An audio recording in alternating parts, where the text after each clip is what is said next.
Yo, people, yo, welcome back to another stream, and it is not a late night chat. This is a pre-match build-up for our must-win home game tonight against Aston Villa. Plenty to talk about. We're going to talk a bit about the Arsenal game. We're going to just build up for the next hour. This is not an actual watch-along. It's just a pre-match build-up. We'll go live after the game as well. We are going to bring watch-alongs to the channel. As someone asked there, Punny, is this a watch-along? No, it's not a watch-along, but we will be bringing watch-alongs hopefully in the next week or two. I'm going out to Madrid next week, so it won't be for that. Hopefully for the Luton game, which is right after, we're going to do watch-alongs. Guys, we have a few things to talk about. Make sure you've all hit the like button first. Just smash the like button, subscribe if you're new around here. I don't know how many of you follow me on Twitter or on Instagram, but I did make the announcement that I have left City Extra. I am no longer working with Jordan or over on City Extra because I wanted to work here. I'm going to be fully honest. I wanted to work here with Joe. There's absolutely no bad blood. Jordan's still my guy. I was only chatting to LB the other day. I thank both of them for bringing me to City Extra. Freddie as well was fantastic to work with. No bad blood. I only wish both of them on their channels respectively, City Extra and It's LB, the very best. They're still my friends. I'll be having drinks with them. I'll be meeting up with them as normal. But as far as my content goes, I wanted to work full-time here with Joe. I love this channel. I love this. It's going to be a much smaller community because obviously we don't have the same amount of subs or viewers as City Extra. But I love the community we have here. You guys who've become channel members, who've just subscribed, who've hit the like button. I want to keep working on this. I want to keep giving you guys more content from me and Joe. So that means watch-alongs, previews, reviews, guests. You know, I've got plenty of friends now in the industry through Big Six and that who I can bring on. I want to give this channel my all for you guys. I just love this community. It means a lot to me. For those of you who don't know where I started off on this channel with Joe, branded as the 1894, and then I joined City Extra, rebranded this to HMTV, and now we're back. Me and Joe are back. I want to do full time here with Joe. So listen, for all of you that are joining us and want to be part of the journey, I massively appreciate you. And all I ask is that you subscribed and you hit the like button. If you want to support us further, it's now our full-time jobs. You can become a channel member. You can donate whenever, whatever you want. Don't have to do it at all if you don't want. But just do the free stuff. Hit the like button and subscribe if you're new. It's just what I wanted to do, Daniel Lane. I wanted to go on my own journey here with Joe. I wanted to continue building what me and Joe have here. And I massively appreciate it as well. People up damn Hugh now hate Yaya Sterling. I don't hate City Extra. I've got nothing but love for City Extra. Because as you were going on already, it kind of had me giggling a little bit inside. That made people up. You always cover this man now. I did tell him though, didn't I? I said, keep a list. Write these names down. I don't hate anyone. I don't hate. I'm a lover, not a fighter, man. I'm all about love, not war. I don't hate anyone. It wasn't an April Fool's joke. I know I dropped the announcement on April Fool's, and I actually forgot it was April Fool's. And loads of people thought I was just playing a prank. I wouldn't prank about something that serious. Will I do collaboration with LB? I really hope to. I really hope to. I haven't made content with LB since he was with City Extra, so I hope he'll happily come onto this channel. Hopefully, maybe someday he'll invite me onto his. And the exact same with Jordan. I want to continue going on City Extra as a guest, and I'd love to get Jordan and Ollie, whoever, on here. I want to collaborate with everybody. I want to, make the content that I want to make. But Joe means a lot to me as well. Joe helped me massively at the very beginning of my YouTube career, and Joe's done a great job looking after this channel.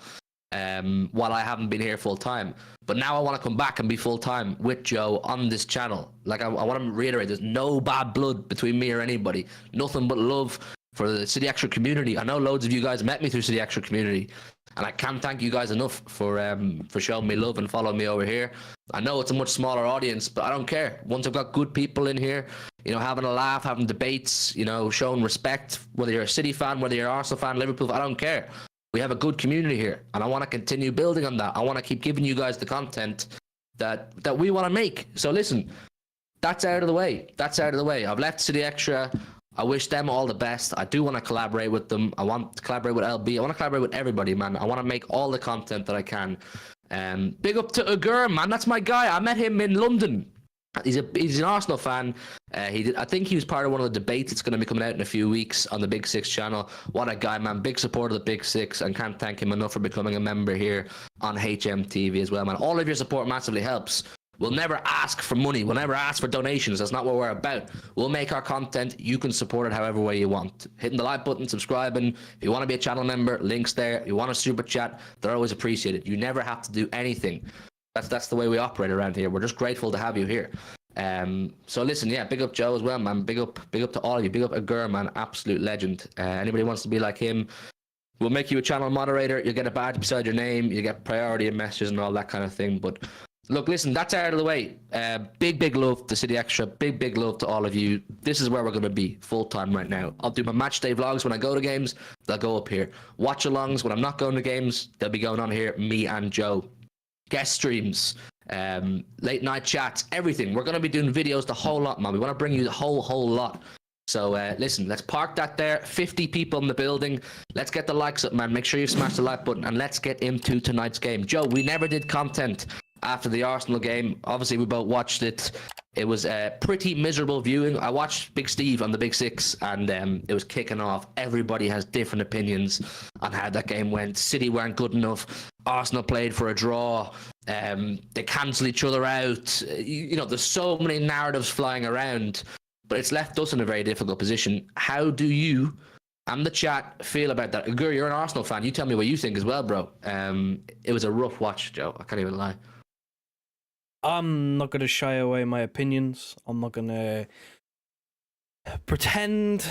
I'm not going to say things that I don't believe. For anyone who watched my post-match reaction, my match review, I said the league was over for us. It's not mathematically over, but just my gut feeling is we've blown it. I don't see a world in which we're in April now, and we still haven't domestically in the league beaten anyone who's any good in April. It's a recipe for disaster. I don't see. I'm not very confident anymore now. I did also say that, you know, in my preview to the game tonight, that the only way I see it is if we go 9 from 9. I think that's the stage I'm at where it's a big ask. If we go 9 for 9, then maybe. But can I back us to go 9 for 9 after watching that against Arsenal? Probably not, because again, the pattern of this season is we come up against anyone at the top end of the league and we struggle. You know, the highest position team that we've beaten are Manchester United, and they're in 6th. And they're awful. I won't shy away from that. They're awful. They conceded, 30 shots away to Brentford? Lucky to get a point from that game. They've been scraping late winners and, you know, late equalisers all season. Like, they've had a rough time of it. And they're the best team that we've beaten in terms of position. Like, it's not great. And if I'm saying that, in my opinion, if we want to even stand a chance, we have to go 9 for 9. 9 out of 9 wins in the league. And we've got Villa at home tonight, Spurs away at the end of the season. 2 top sides that, you know, we lost to Villa earlier on in the season, and we drew with Tottenham at home. Yes, we beat them away in the cup, but I'm talking about specifically the league season. We haven't beaten anyone good, and we've got 2 good sides left, and I think to stand a chance, we've got to go 9 for 9. So it doesn't look good. My thing is, look, I've thought about it a lot. I've not made any content since the Arsenal game. I was away for the Big Six show. We didn't do any late night shows. This is not the City that won the treble. This is not the Manchester City team that won the treble. And I don't mean that in a way of, oh, they're a disgrace, or, you know, we've totally collapsed and we've totally fallen apart. Look, what we experienced in that 3 in a row team, what we experienced with that treble team was just absolute magic. And to sustain that non-stop is near impossible. I think there's a multitude of factors that all contribute to our range of poor performances this season. I mean, look, the obvious one is you can talk about the transfer dealings, yeah? Let's call a spade. Then you let go Gundogan, Mahrez, even Cole Palmer. I'll throw Cole Palmer in there because I think Cole Palmer could have played a very important role this season. You lose those players and you replace them with Kovacic, Doku, Kovacic and Doku mainly. I rate Kovacic. I appreciate him and I understand his role in the squad. But let's be honest, people, he doesn't have a patch on Ilkay Gundogan. Losing Ilkay Gundogan would have been a crucial player for us this season. Riyad Mahrez, replacing him with Jeremy Doku. Jeremy Doku is very much one for the next 2, 3, 4 years. Guys, what, 2021? He's got so much to learn. He was never going to be able to come in and just fill Riyad Mahrez's boots and be Mahrez was a guaranteed 15 to 20 goal a season winger. Do you know how priceless that is, people? A 15 to 20 goal a season winger. There's not many of them in the world. You can maybe think of 5 to 10 off the top of your head. Doku, he's not that, at least not right now. The kid's got so much to learn. So immediately, the team is definitely deteriorated in terms of just overall quality, overall balance. And then you have to throw in the factor of hunger levels. Could hunger levels have simply dropped? I mean, I finished the treble documentary today, Joe, and I'm not going to give away any spoilers, but as you'd expect, one of the conversations they had with Kyle Walker talks about how there were so many senior members of this squad who were chasing that final medal in their cabinet, chasing that final trophy. This is no spoiler, people. You all know this is a true fact. He means himself, Kevin De Bruyne, Rodri, even you could throw in Bernardo Silva. They were all chasing that final trophy that they didn't have. Now, they go and achieve it. They win that final trophy. It's ecstasy. You're in euphoria. You've won the treble. You've etched your names in history. How hard is it to go out the next season and go again? Again. A fourth in a row. We're in a Champions League quarter-final. We're in an FA Cup semi-final. How have we found our way here after everything we've experienced? So we're just not the same city. Now, look, to totally flip it on its head again, they're all the negatives I have, and they're not even major negatives. They're just realities to the situation that we find ourselves in. We have a terrible, terrible Big Six record, only beating Manchester United home and away, and they're amazing. I was at both of them. But to be, let me double check the league table here. So we're 1 point off Arsenal, and we're 3 off Liverpool, having beaten no one in the Big Six except Manchester United. I think if I'd said to you guys at the start of the season, there's 70 of you in the building, make sure you hit the like button. If I'd said to you at the start of the season, what day is it today? Come the 3rd of April, the only Big Six team we will have beaten is Man United, home and away, but will be 3 points off top of the league. You would have said, Hugh, you are on crack, mate. Stop smoking spice. That's absolutely mental. So what way do you want to look at it? It's up to you, but I don't feel amazing about the Premier League, and it's not that I don't think we can't go 9 from 9. I believe we can go 9 from 9, but there's a certain air of inevitability about this Liverpool team. I mean, I don't know what you think, Joe. There's a certain air of inevitability about this Liverpool team. Yeah, because they've shown it before that when it gets to the last 9 games, they're willing to push us all the way, but it's like the roles are reversed. Usually by this stage, we're sort of in and around. We're looking a bit better in terms of performances. Yes, at this stage in previous seasons, we've still been worse off in terms of points. Only 3 points makes, it's laughable that there's people saying it's over because it's only 3 points. We've been 6 points, 8 points behind at this point. But we were playing well. We were on a roll at this point in those other seasons. We're not right now. We're really not. Yes, we haven't lost this calendar year, but how many convincing wins have we had? How many very good performances have we had? It's not many. There's probably count on one hand. We've been kind of just riding our luck at times. But it's kind of hard to be positive. I mean, look, I said it in the Discord server, which if you remember, you can join that. I know we've had a new member today.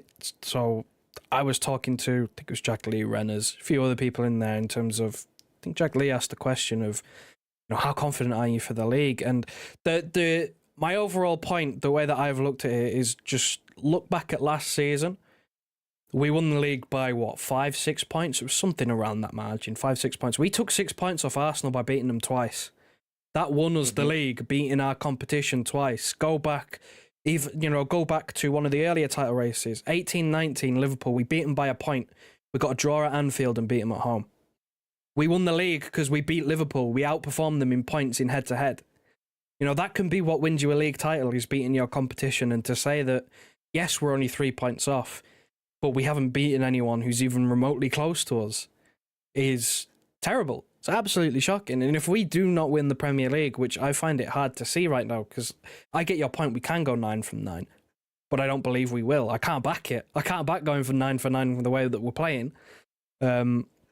If we don't win the league, it comes down to that for me.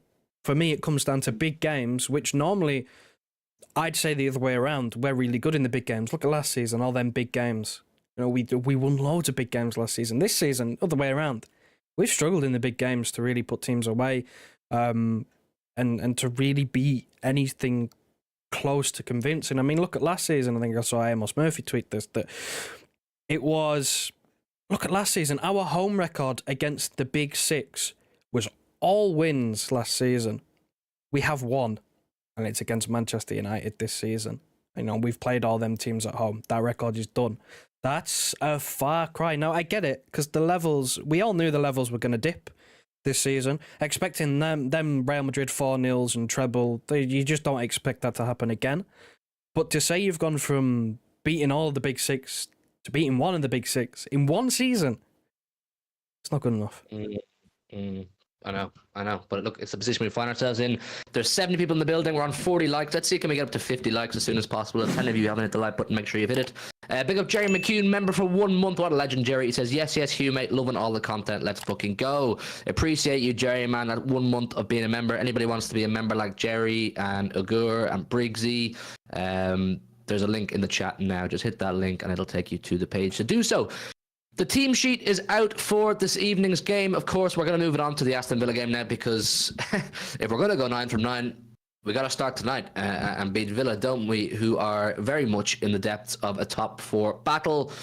The team is interesting. The predictions on Twitter were that De Bruyne and Haaland would not play. They were accurate. So we go with Ortega. So Ederson's not there as expected. You got Lewis, Rico Lewis, Ruben Diaz, Akanji, Vardiol.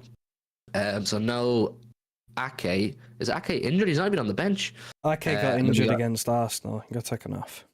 Oh, he did, yeah. And then we got Rodri, Bernardo, Foden in midfield, and then Doku, Alvarez, Grealish. So a very, very rotated side.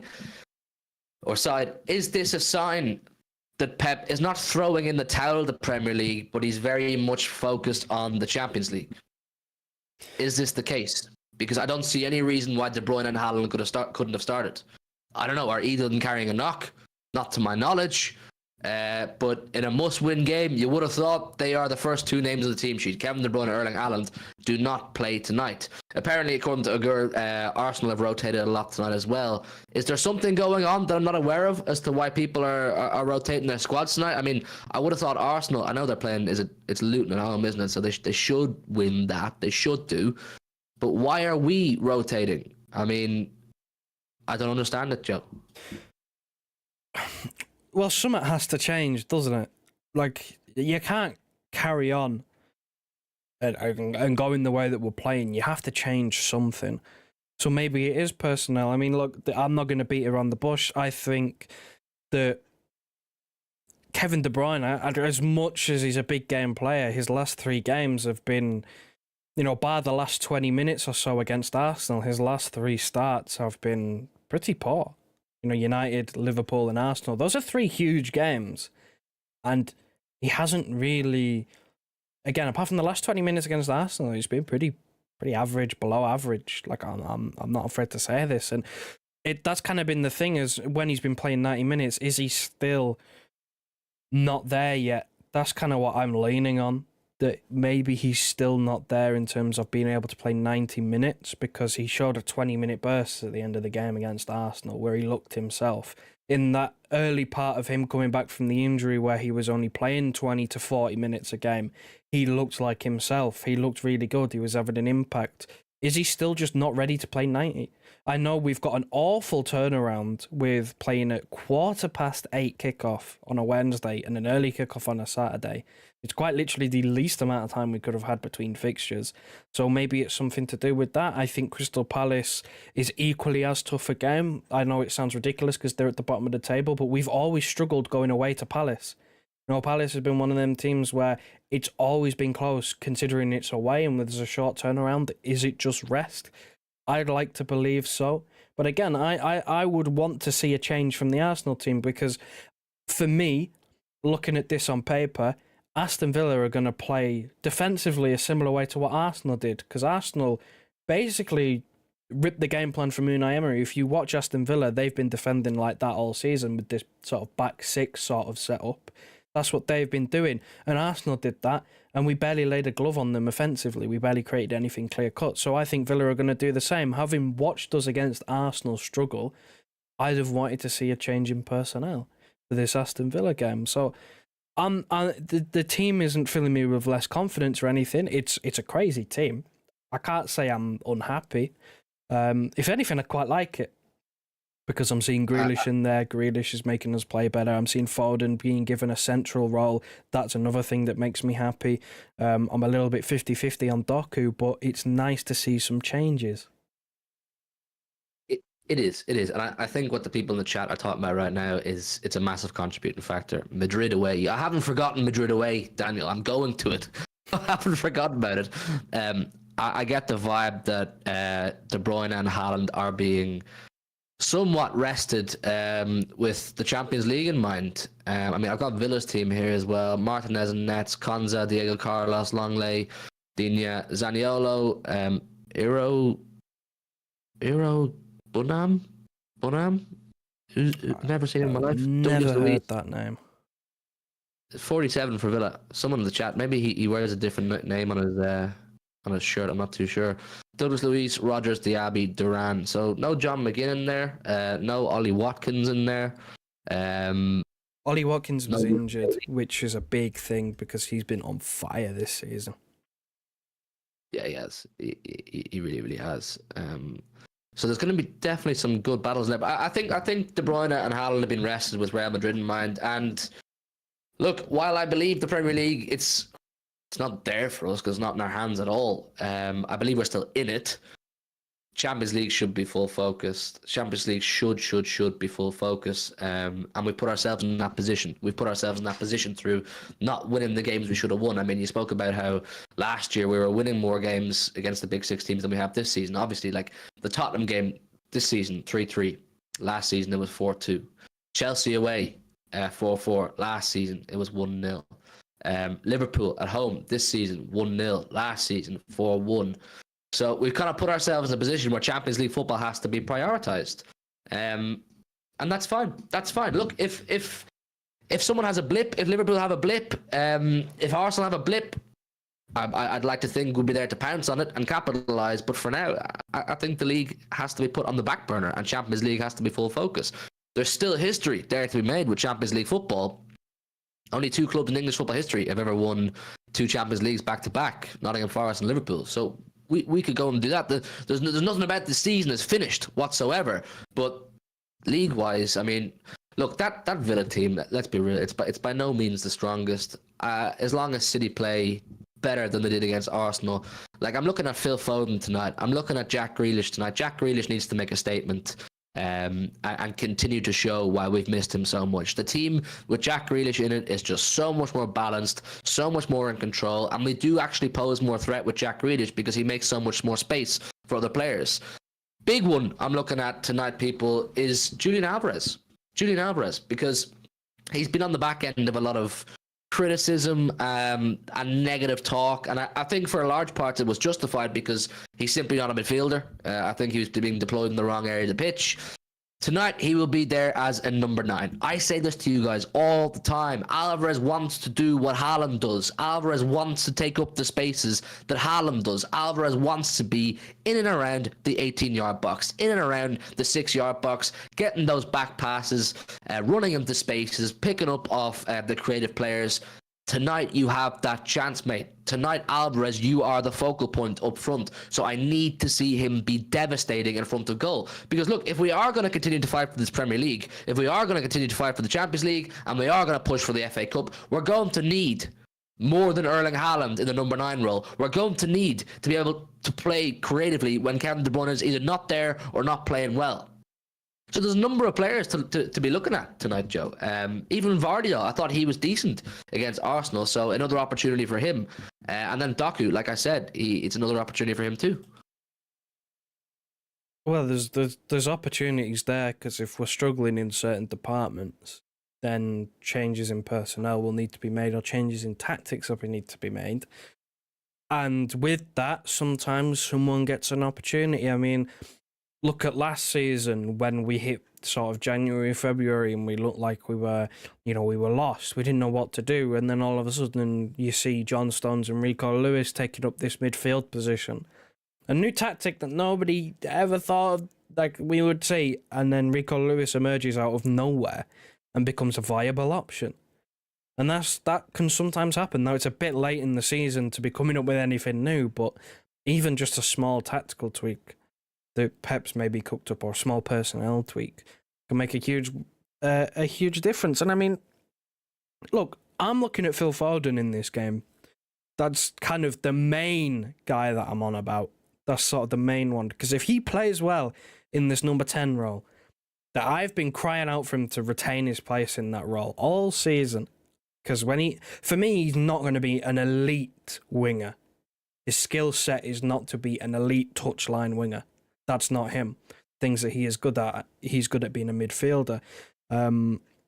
So for me, it's Phil Foden. Look, if he plays well here, there's a genuine argument for what do we do with Kevin De Bruyne, because he's such a good player, but it comes at the detriment of Phil Foden. So, there's an argument there. If Phil Foden, stamps his authority on this game, plays really well, what do you do? I got to shout out Agur, man. I got to shout out Agur, who's just gifted 10 memberships to the chat. He says he's going to go watch the Arsenal game. We owe him a round of applause, Joe. Agur, my guy. He's not even a City fan. But he's showing love, man. He's showing love to the community. He's showing love to all of you guys in the chat. I see all of you who got gifted memberships. Make sure you send thank you to Agur. What a guy, man. I don't wish your team best of luck tonight, but I wish you nothing but love and joy, Agur. Give me a text on Twitter or Instagram, Agur, and I'll give you a follow back, man. You're an absolute legend. Can't thank you enough, man. Have a good evening, and we will speak soon. What an absolute legend, man. That's blown me away. 10 gifted memberships. That's crazy. What a legend, man. What a legend. Our first day back on this channel being full time, and so many people showing love. It's amazing, man. It's amazing. Listen, big up Agur, man. We'll see you soon. Yeah, guys, make sure you've all hit the like button. Make sure you're subscribed around here if you're new, and you can all become channel members if you want. There's a link in the chat now. Yeah, look, with Phil Foden, would you agree he's been our best player this season? If he's not, he's second, and he's only second to Rodri. Do you think? Yeah, that's the only argument I give, because Rodri hasn't lost a game of football in a year, so it's kind of hard to go against him. But if it's not Rodri, it's Foden, and same thing the other way around. If you don't think it's Foden, it's because you think it's Rodri. Yeah, you can kind of make an argument for either of them, but I'm definitely looking at him tonight. It's a very attacking midfield. There's no Kovacic there. There's no John Stones there. I don't know. Do you think Lewis or Akanji will step into midfield and play that extra man, or will we even do it at all? It'd be Rico Lewis doing that role, I think. Although saying that, if Aston Villa are going to set up the way Arsenal did, you could see both fullbacks being higher, because that's what we did against Arsenal. Last time Rico did that role was at Villa Park. He got bullied, like really. He played in midfield and he got Lil Broad. He was just too small. Yeah, but I don't even think it's a case of he's too small. I mean, Foden's small, Bernardo's small, David Silva was small.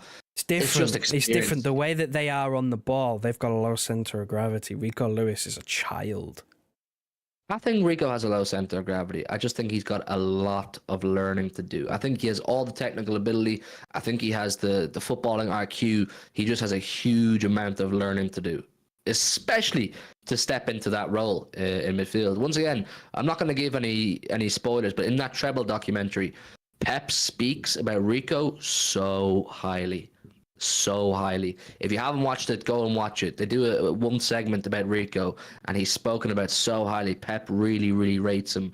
So if Pep feels about him that way, there you go. Agur says, also, before I go, sorry, I did send you a DM a few days ago saying if City win, I'll give 20, but if they draw, we can both put 10 in. That's why you see the message, you'll understand. Okay, I'll have a look, Agur, and I'll give you a follow back, bro. I understand. Yeah, man, Rico Lewis, Vardy was good. Akanji and Diaz centre halves. You don't think Akanji can step up then, no? I don't want to see it. I really don't, because I've seen it too many times this season, and it's like It's not for me. He's not good at it. Some people like it. He's not good at it. When we turn the ball over, he doesn't know where to be, and that fucks with us defensively. Yeah, I don't know. Some people are fans of Akanji stepping into midfield. I don't mind it. It's just definitely a downgrade on John Stones. It's the last choice I'd go with. For me, for me, obviously number one is John Stones. No one comes close. I'd rather see Rico Lewis do it and sit next to Rodri, because even you mentioned the Aston Villa game, the start of the season, the one that we lost, where he wasn't good at all. He was actually starting as a midfielder, and Rodri didn't even play. I don't think. Like, he was playing next to Kovacic. That is not the most physical of midfields now, is it? What, today's one? Or No, the one at Villa Park where we lost 1-0. He had no, like, it was him and Kovacic. Like, that, him next to Rodri's a whole different beast. So I'd rather see Rico Lewis playing a midfield rather than Akanji, but there's more chance, I'd say, of having high and wide fullbacks if Villa are going to try and park a bus. Yeah, either way, I don't actually care that much who does it at this stage of the season. Just win the fucking game, because I think if we drop any points tonight, at that point, it's curtains. I think it's fully curtains for the Premier League at that point. Would you agree with that? Yeah, but I mean, again, like I said at the start of the stream, I think it's over now. I think it's curtains now, right? But if there are any points dropped anymore at all for the rest of the season in the league, then yeah, it's done. 100% done. Yeah, I can sense that. It's a weird feeling, isn't it? It's a weird feeling to be this, not dejected, but lacking confidence in the league at this stage of the season, after the amount of success we've had in recent years. I don't know. There's just something about Liverpool. I don't think Arsenal are going to win the league. I genuinely don't think Arsenal are going to win the league. I think Liverpool will win the Premier League. I really believe that. There's something about them. And as they get closer and closer and closer to winning this league, they're going to get more and more hungry. In that treble documentary, once again, you learn so much about that treble documentary. It's all about unity and hunger. Hunger and unity are the two main factors in winning the Premier League. It's a marathon. It's a 38-game campaign. So being together and being hungry are the two main things. And you could sense, watching the documentary, that we were one big unit. And we were hungry. Liverpool have that right now. Liverpool have that right now because Klopp's going. The fans are all on board. Our fans are in a bit of disarray right now. They're not happy with the club. I don't know. Did you read about what happened with the 1894 group Yes. today? I quote tweeted it. So there won't be an 1894 group display at the Etihad tonight after members had accreditations removed following Sunday's record profits, record prices protest banner. Accreditations not yet returned, and without them, the group cannot set up the displays pre-match. So it's quite clear with the way the club are moving, the fans are not happy. So one thing we had last season was the fans were totally on board. From the moment those charges arrived in our door after Tottenham away, we were totally on board. It was siege mentality. Nothing else mattered. We were going to away games as one big unit. The Etihad became a fortress. It's not that right now. I'm just being honest. I've been to enough home games and away games this season to know that. It's not that right now. There's a lot of fans message me on Instagram and on Twitter, and they're like, the club are losing its heart and soul. We're losing the heart and soul of our club, and we feel disconnected from those who are running the club, and they're raising the prices of everything from food and drink to the season tickets to more corporate tickets being given here. And there's issues with absolutely everything. This feeds back onto the pitch. This 100% feeds back onto the pitch. Liverpool don't have that. They're all just do it for Klopp. They don't care about anything else but do it for Klopp. So the omens are stacked against us right now. The omens are stacked against us, and it's now up to Pep and the players to somehow fight through that. Well, it's a hard watch, some of the stuff that you see off the pitch. Like, it does feel like the club's slipping away a little bit with everything that's going on. I didn't really touch on it after Arsenal, the banner situation, because, I mean, there was much more stuff on the pitch that I wanted to talk about. So I haven't really been able to have my say, but I think that it's disgraceful how they've just taken the banner down. Speak to the fan group. That's what they're there for. They're there to represent us, represent the people who go to games, even the people who don't go to games, the fans who pay for certain other things like merchandise, all this other thing. Like, they are there to speak on our behalf, and they've made their feelings known that they're unhappy with something. And instead of speaking to them about it, you just take away the banner and then stop them from putting up more banners for a little bit. Like, it's not a good look. And again, like you said, it feeds onto the pitch. We looked a little lost last season until those charges. We speak about the Tottenham game, that was right before the charges. We were 2-0 down. I was at that game. We were 2-0 down at half time and people were booing. It's obviously slight entitlement because we expect to win things now. But that's kind of where we were. We weren't playing well. The team was a little bit of a mess. It didn't look like we knew what we were doing. It looked like the players weren't standing up for each other. Pep said it in one of his press conferences last season. There, people were picking on Rico Lewis and nobody was standing up for him at one point. And then second half against Tottenham, we turn it around. The charges come out. We all band together. Players are fighting for each other. The fans are behind the club. Our away support is one of the best in the country. Last season, you could hear us all over the place. Every ground, you could hear us. Our away support was phenomenal. Our home support, those big games, Arsenal at home, those big games, the home support was phenomenal. It was loud. It was probably some of the best home crowds that we've ever had. And then you contrast it to this season, where they've upped the season ticket and they upped all the ticket prices last season. They've done it again this season. They're not taking kindly to, fan groups expressing their disappointment. It's not, disgrace or anything like that. They're not calling it, or maybe they are calling it disgraceful, but they're trying to make an open dialogue with the club, saying that, this can't be allowed to happen, and the club are just treating it as if it's nothing and trying to sweep it under the carpet as if it's not happening. I know, man. There's a whole range of issues going on right now. But look, we're going to finish this pre-match build because I know Arsenal have just kicked off now. So you're all probably going to go watch Arsenal and see how they go on. I want to do a bit of that as well. Give me your score prediction, Joe, before we wrap it up. And chat, give me yours real quick as well. And I'll read some of yours out and see how we're all feeling. I want to get a gauge of how we all feel about tonight's game. I said 1-0 and I'm sticking to it. 1-0. Chat, what do you think? So get some of your predictions and I'll read them out. I'm going to say, what did I say to Turkish for my big 6-1?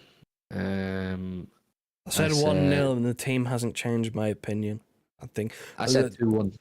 It's hard though, isn't it? Because we're so good at doing one thing but not the other, you know what I mean? Like, there's been games this season where we've been fine going forwards but leaky at the back.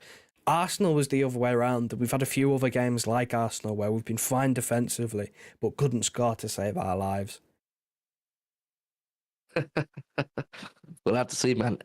Jules says 2-1. Matt Hatter says 3-1. We'll bounce back, or the league is a wrap. The league is a wrap if we don't win tonight. Me and Joe will be live tonight at 10:30 for the late night chat, podcast, live stream, whatever you want to call it. We'll be back at 10:30 to review tonight's game and talk about whatever situation we find ourselves in. Big up to Agur again for the gifted memberships. Big up to everybody who's hit the like button and subscribed. If you're watching on playback or you're watching now, make sure you hit the like button, and we'll see you at 10:30 in a bit. Wrap her up, Joe. Listen to your heart, tell me